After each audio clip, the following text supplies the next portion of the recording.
Hey guys, Imposter here. Welcome back to some daily races, something I have not yet done in Gran Turismo 7.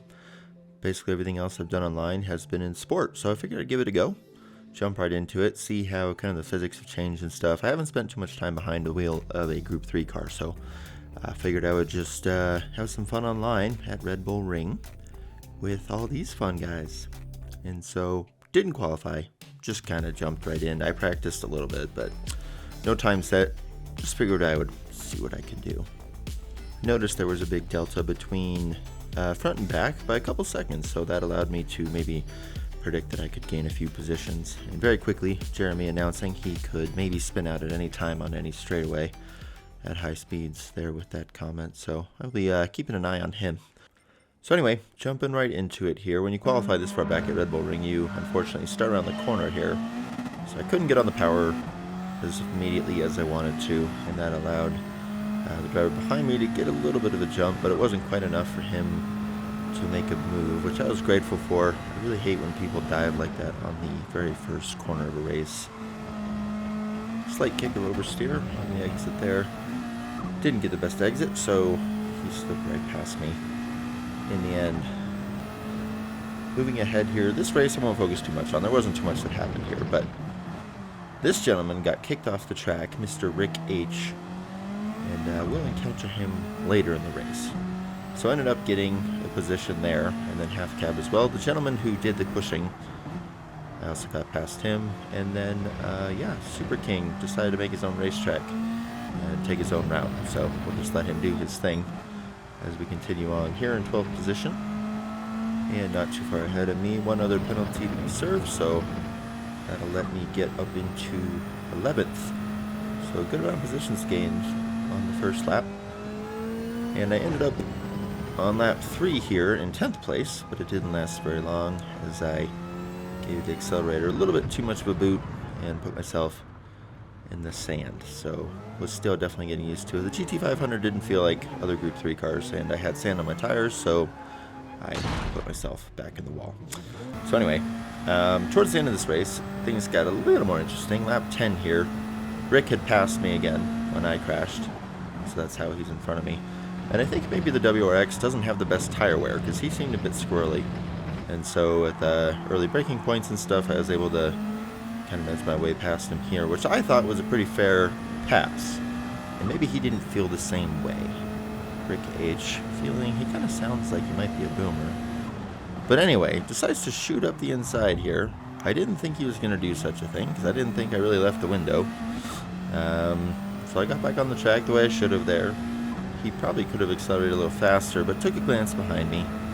Noticed he has a penalty, and well, I figured that might have made him mad, and so I didn't go into this as defensive as I should have. But if you look at the map here, you'll notice he's a little too close for comfort. So I have some theories on what he was thinking here. First and foremost, maybe he missed his braking zone, right? Happens to all of us. Occupational hazard. Second, he was probably going to utilize me in the turn to get a better turn. And third, my theory is that his son was standing over his shoulder and he goes, "Son, watch me get round this guy." And this is how it went. So Rick just plows into the side of me. And I'm so thrilled that he did that I decided to do a donut to celebrate. What a great guy. But I do know that what goes around comes around. So I'm expecting Rick to have a nice big penalty as we go around a few more corners, and he does. And it allows me to just sneak right past him as his son looks over his shoulder in disappointment and says, "Dad, that was the worst pass ever. I want to live with my mom." And that's how Rick H lost full custody of his son, with that terrible move. So hopefully he remembers it for years to come. But held him off for the remainder of the race. End up coming across the line in a brilliant 13th position. I know. Still an improvement from where we started, though, and at least I wasn't in the very back like our buddy Rick H was. So as you can see, if you didn't believe me, that trophy up there shows that was my first race online. So not terrible, but also not really anything special. For the next race here, sticking with Red Bull Ring, because I was kind of getting used to it, but decided to hop into a car I was more familiar with, the AMG GT3, and ended up setting a time, not a great time. I actually only ended up doing one qualifying lap, so didn't have a chance to really improve, but a time nonetheless, I suppose, but not enough to get me anywhere other than dead last to start. My favorite position. So I at least was prepared for this corner when we started, knowing not to completely floor it like Salty Peppers here did, and he almost binned it right on the first turn. So luckily he recovered as we make our way down to the first corner here. And as I mentioned, didn't get too much practice with this car, so first bit of the race was just kind of taking it easy, trying to get a feel for the new weight distribution, torque characteristics, etc. This car is naturally aspirated, so it does handle a little bit differently comparatively.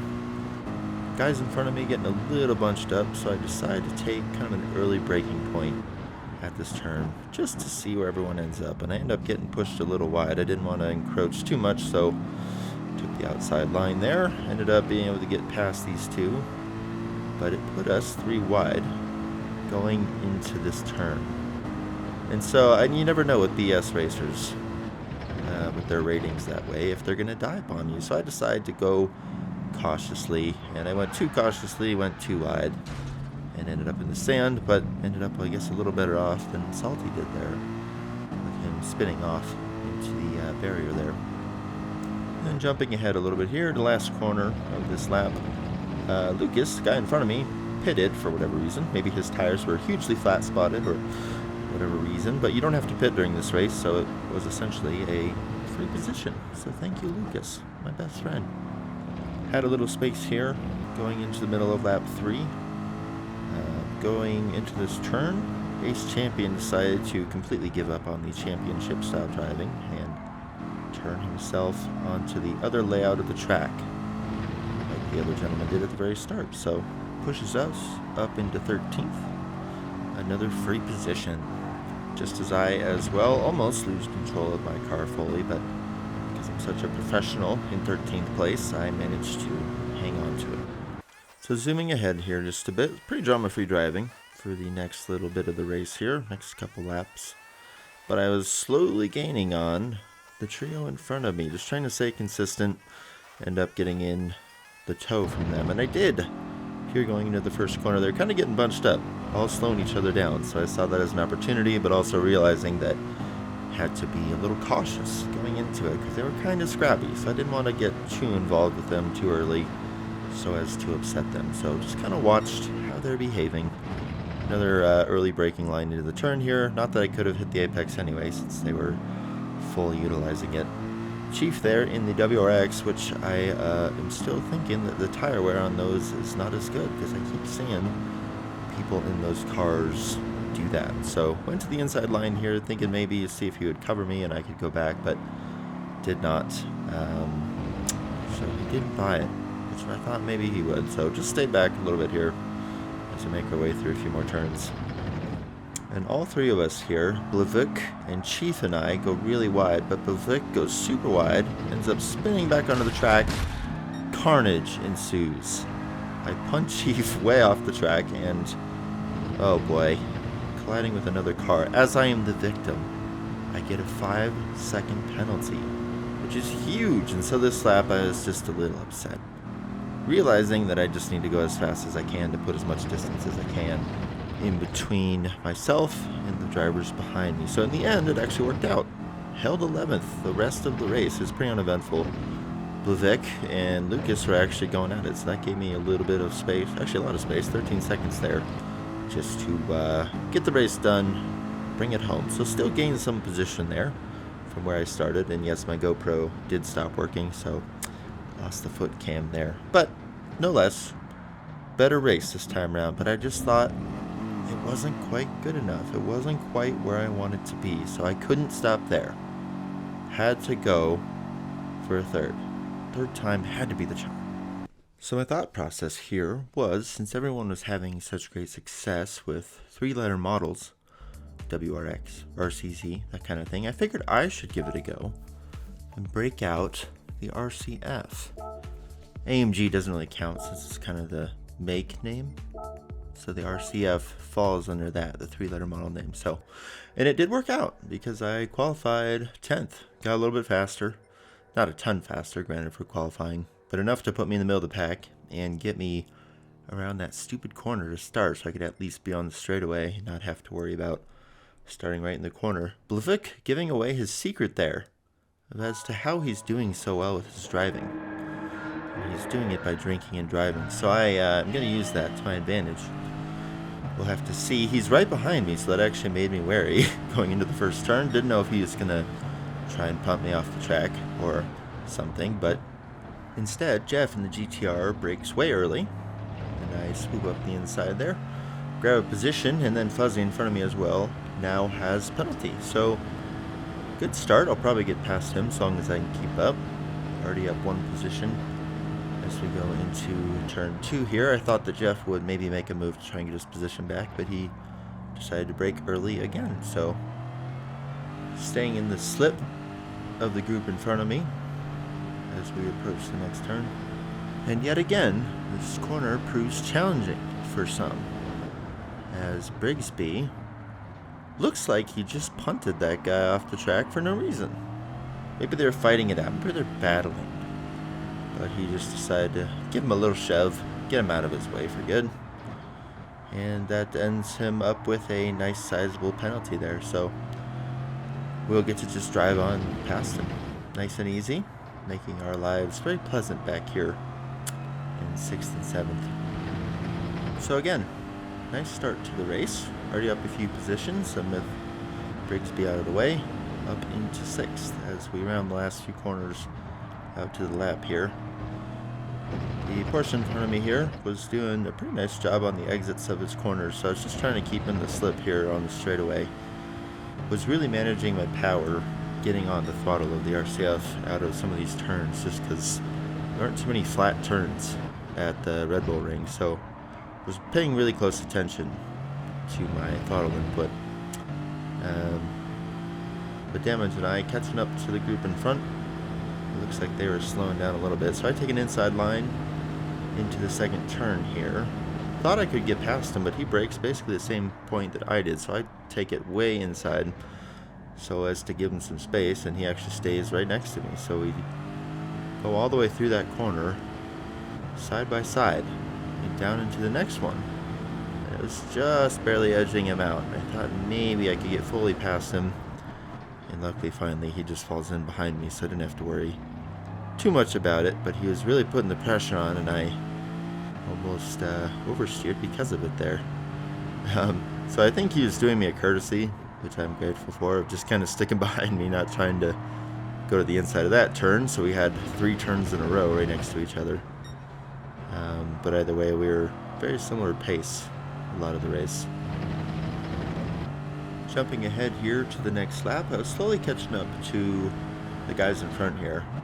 The guy in first, Squally, he just took off, so I'm kind of eliminating the chance of catching up to him at this point, but I do think second could be reasonable. Certainly a podium, so the 3 of us right here, the next 3, we all had penalties, so serving them here really quick, I get past faster.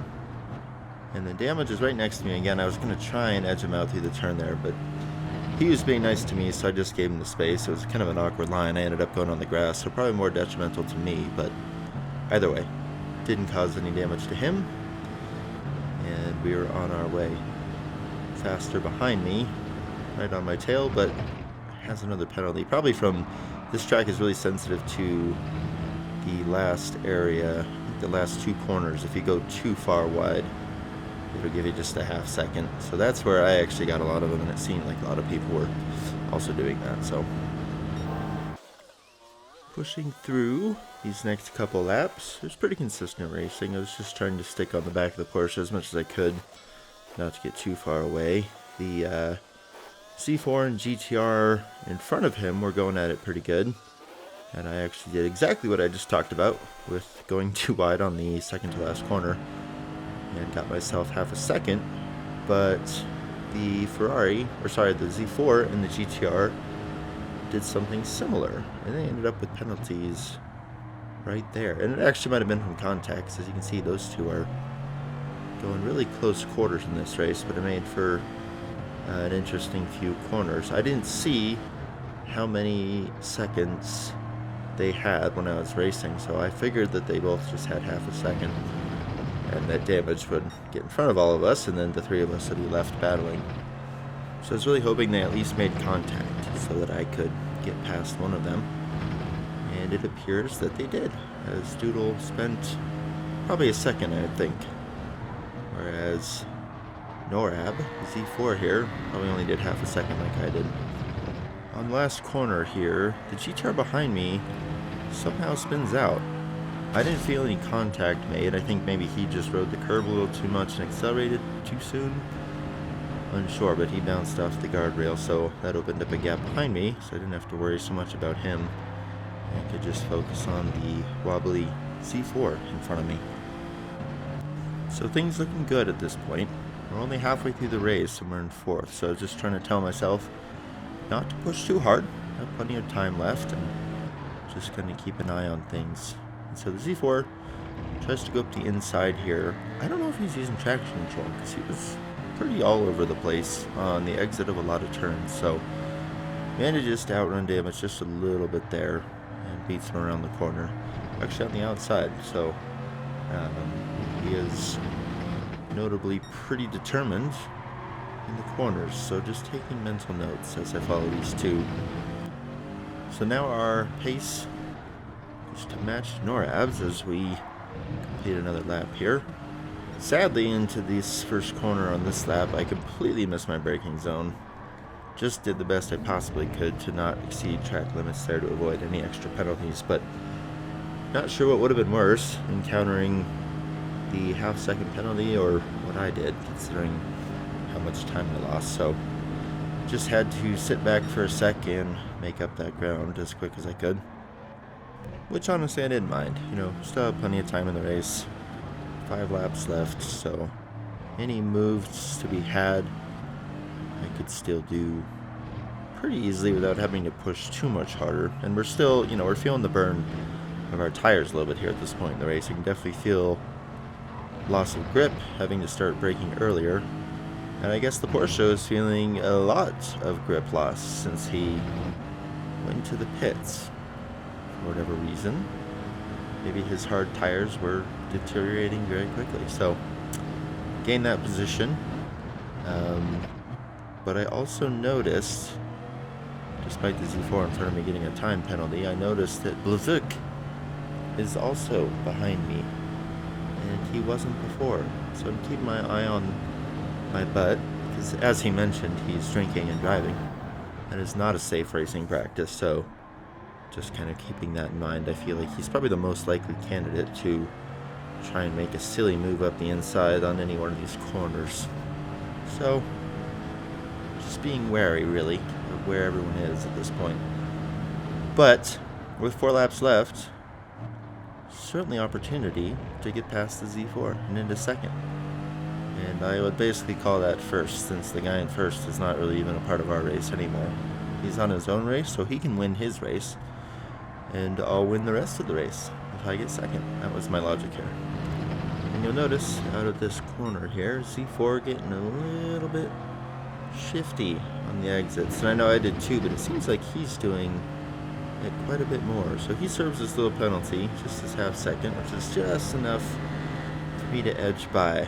But I know that my work's not quite done as we go into these last couple laps. So I know we got to keep the pace up. Manage tires, don't go too crazy on the tires, even though they are racing hard. They can deteriorate quickly without looking like they're going to deteriorate quickly. So he was not quite close enough to initiate a draft enough to get past me, but he is well within tow range, so I was keeping that in mind as we went to these really tight corners. And right here, as we come into the zone, he's coming in way too quick, and so I managed to dodge it just a little bit and get back on my way. I don't know whether I want to believe or not that he forgot to brake, because that's a pretty crucial turn you got to pay attention to. And the way he was shifting, he was really shifting down in order to slow down, so that's part of why I thought maybe he missed his braking zone and his tires are fading. But at the same time, based on what he was doing earlier, seems like he would kind of try something cheeky like that. But anyway, managed to extend the lead. There's about 6 seconds in between us at one point, so his tires were really fading. And brought it home for a second place finish, which was a lot of fun for me just because those last 2 races weren't super great, and my persistence for the third one paid off. And it was quite fun in doing so, getting around everyone, doing some largely clean racing. So yeah, Blavik once more announcing his racing strategy, just so we can all know why he did so well. That's that. I hope you guys enjoyed. Hopefully you took a lesson away from this, which is don't stop your races. Keep going no matter where you are, and always try and end on a high note. If at first you don't succeed, try again. Thank you guys so much for watching. Consider liking, consider subscribing, and I'll see you next time.